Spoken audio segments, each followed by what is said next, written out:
Full dark, no stars. 1922. April 11, 1930. Magnolia Hotel, Omaha, Nebraska. To whom it may concern. My name is Wilfred Leland James, and this is my confession. In June of 1922 I murdered my wife, Arlette Christina Winters James, and hid her body by tupping it down an old well.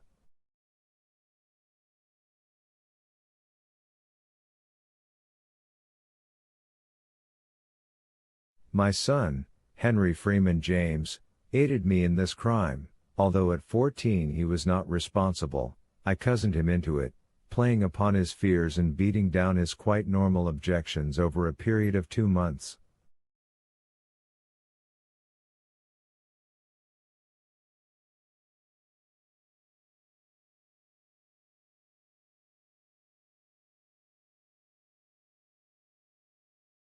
This is a thing I regret even more bitterly than the crime, for reasons this document will show.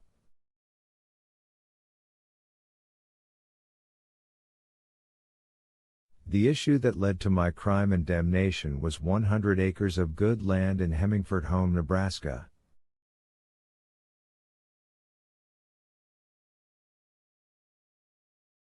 It was willed to my wife by John Henry Winters, her father. I wish to add this land to our freehold farm, which in 1922 totaled 80 acres.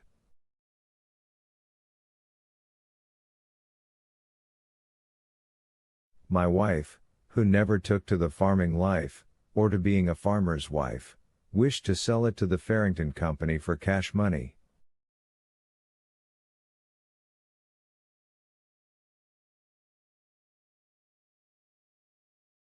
When I asked her if she truly wanted to live downwind from a Farrington's hog butchery, she told me we could sell up the farm as well as her father's acreage, my father's farm, and his before him.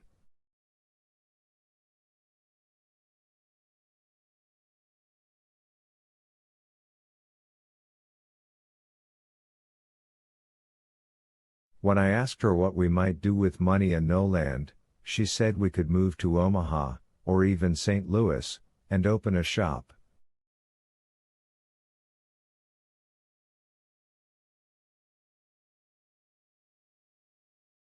I will never live in Omaha, I said. Cities are for fools.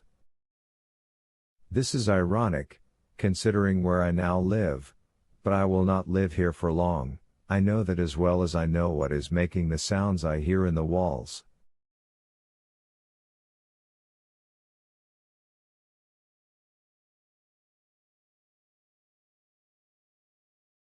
And I know where I shall find myself after this earthly life is done.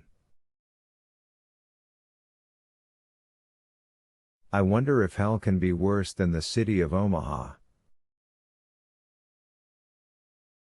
Perhaps it is the city of Omaha, but with no good country surrounding it, only a smoking, brimstone stinking emptiness full of lost souls like myself.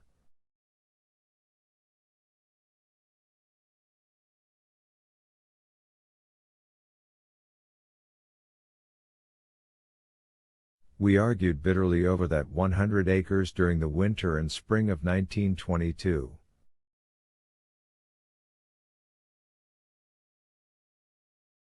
Henry was caught in the middle, yet tended more to my side. He favored his mother in looks but me in his love for the land.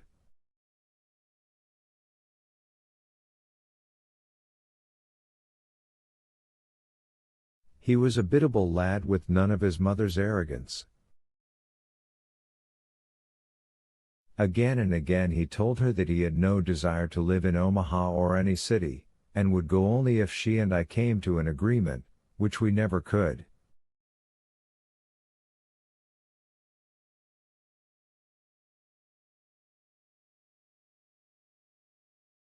I thought of going to law, feeling sure that, as the husband in the matter, Any court in the land would uphold my right to decide the use and purpose of that land.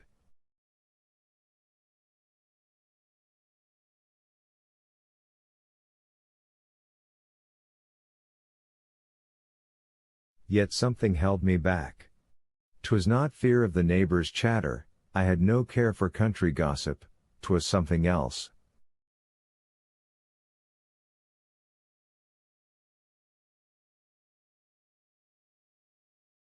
I had come to hate her, you see.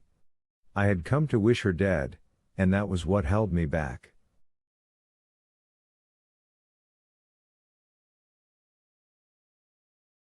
I believe that there is another man inside of every man, a stranger, a conniving man.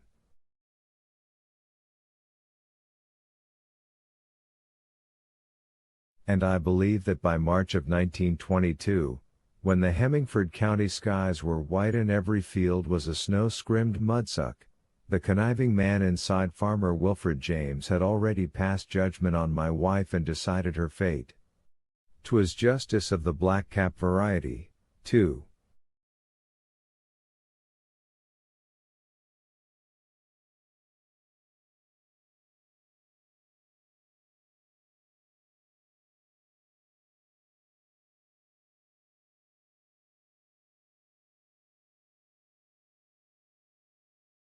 The Bible says that an ungrateful child is like a serpent's tooth, but a nagging and ungrateful wife is ever so much sharper than that.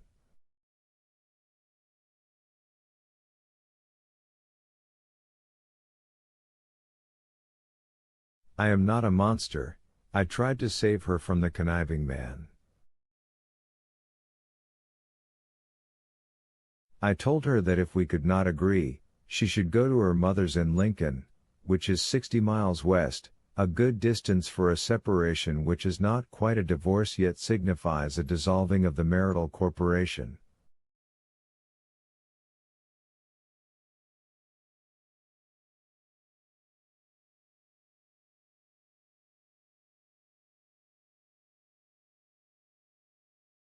And leave you my father's land, I suppose? She asked, and tossed her head.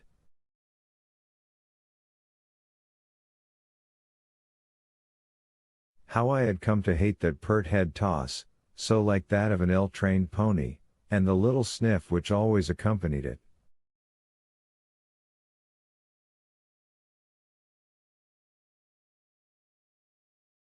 That will never happen, Wilf. I told her that I would buy the land from her, if she insisted. It would have to be over a period of time, 8 years, perhaps 10, but I would pay her every cent.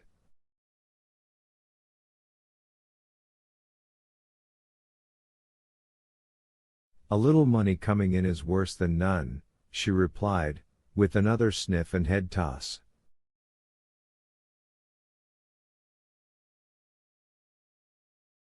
This is something every woman knows. The Farrington Company will pay all at once, and their idea of top dollar is apt to be far more generous than yours.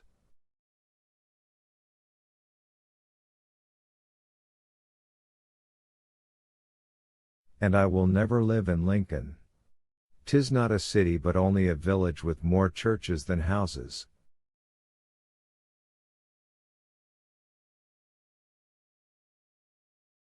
Do you see my situation? Do you not understand the spot she put me in? Can I not count on at least a little of your sympathy? No? Then hear this. In early April of that year, 8 years to this very day, for all I know, she came to me all bright and shining.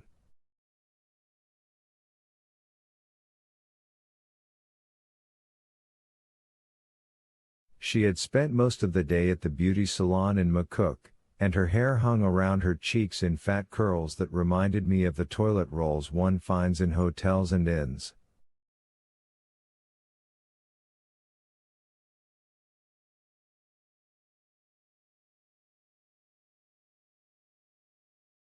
She said she'd had an idea. It was that we should sell the 100 acres and the farm to the Farrington Combine.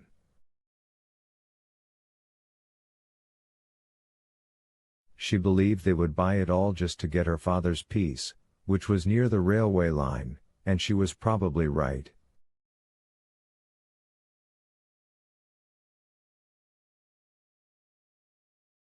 Then, said this saucy vixen, we can split the money, divorce, and start new lives apart from each other.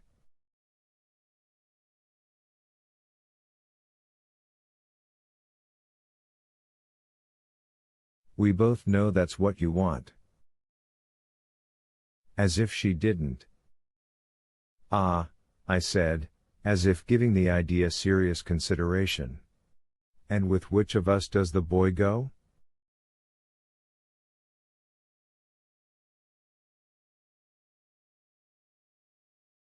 Me, of course, she said, wide-eyed. A boy of 14 needs to be with his mother. I began to work on Henry that very day, telling him his mother's latest plan.